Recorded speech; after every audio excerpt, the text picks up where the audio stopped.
Okay, welcome down the agenda.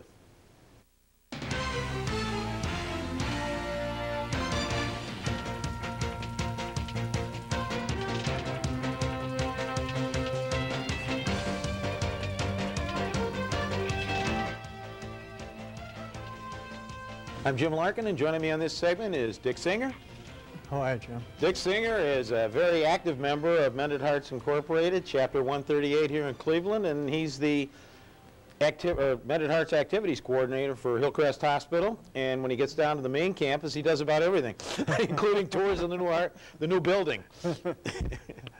What is Mended Hearts all about? If you can briefly bring it out for our audience. Mended Hearts is a volunteer support group for people who have had any kind of heart problem, heart attack, heart surgery.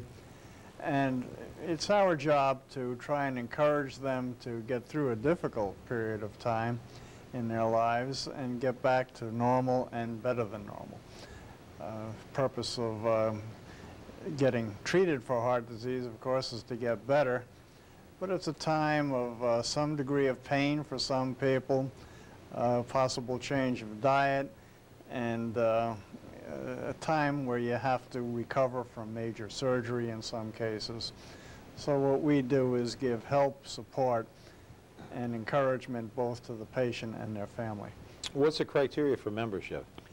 Anybody can join, but to be a visitor, which is what I do mostly, you have to have gone through some kind of heart procedure or heart attack and be under treatment. Have to be a heart patient. Simple heart attack through a heart transplant is right, what it amounts right, to. and we have them all. It's kind of an international group also. It was started in Boston. Boston, when the first bypass surgeries were done in 1951, the doctor noticed that some of the recovering patients had a degree of depression that he never saw before. So to counter that, he encouraged the people who had undergone the surgery to form a group, which they call Mended Hearts, to do just what we're doing today. And that's when they established the motto, it's great to be alive and to help others, and that's exactly what we do. Mm-hmm.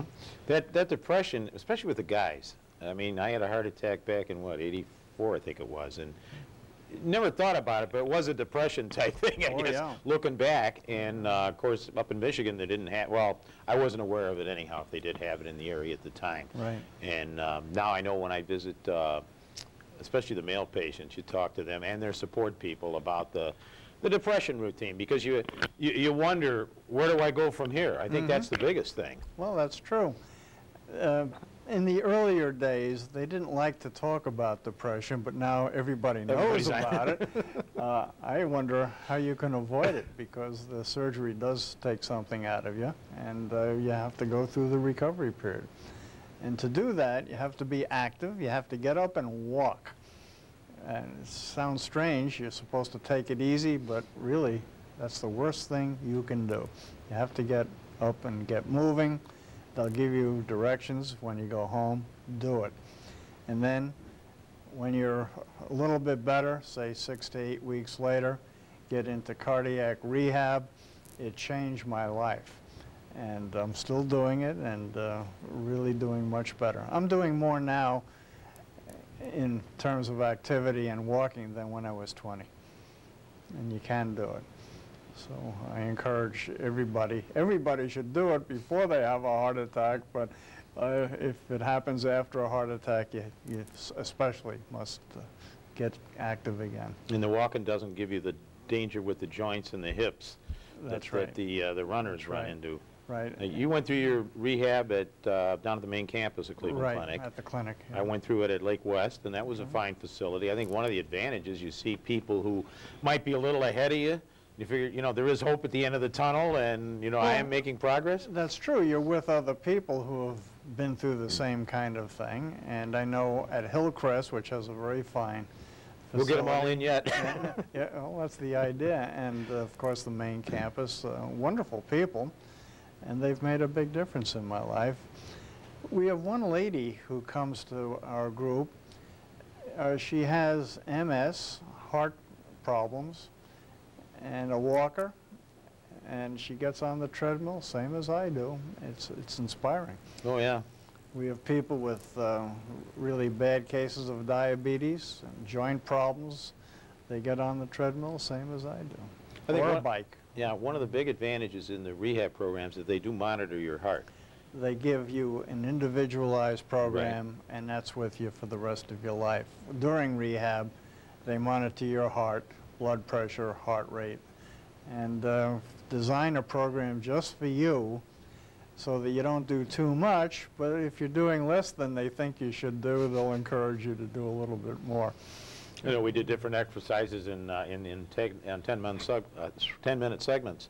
And, you know, you'd go from the treadmill maybe to the, I don't know, bicycle or something along that line. Right, right. And very often weights. They encourage you to lift light weights repetitively. You're not going for the Olympic weightlifting championship. And you're not going for any championship. You're competing with whatever you did last week. Try and do better. That's a big thing. Yeah. When did the Local 138 chapter form? That was back in... About 1980 or so. 82, Yeah. something like that? Yeah, and wonderful people started it, and wonderful people are continuing it. Yeah, it's because Cleveland Clinic main campus does a few heart procedures a day. Yes, the understatement of the year. Yeah, but really, more and more are being done at major heart centers, Hillcrest being one of them on the east side. So you can go with confidence wherever your cardiologist suggests you go. Open heart surgery today is becoming almost like an appendectomy. Well, I don't know, a little more than that. From the professional standpoint, not the, yeah, shall we say, the common, victim standpoint. Yeah, it's more commonplace, but the recovery, of course, is different, and you have to respect that. Some things just take time. And if you rush it too much, that won't do you any good. And if you don't do anything to help yourself, that will really not do you any good. But the audience knows you have to watch your diet, no smoking. That's a real problem for some people. And what they may not know is the exercise part of it. Now, some exercises may not be good. You talk to your doctor and get his advice. I always tell the patients you can eat anything after heart surgery. Just run it through the dishwasher first. Take all the good stuff out of there. Well, you know, that's a surprise, too, because most people have a bone that was sawed through to get to the heart. And it takes 1.5 times your normal daily calories to get that bone healed. So very often, they won't put you on a low-fat diet right away. Right. And you can eat almost anything, but come 6 weeks, the Iron Curtain comes down, and you have to adhere to the diet they recommend. Play the game. So really, I think the biggest advantage in people getting a hold of the Mended Hearts group itself is the fact that we're not necessarily professionals from a medical standpoint, but we've been in that bed. Right. And we can answer the question. Yeah, we're experts. On recovery, but not on the medical side. We don't give medical advice. Because a lot of your thoracic surgeons in that have never gone through the procedure. Good. And have no idea what's going on with it.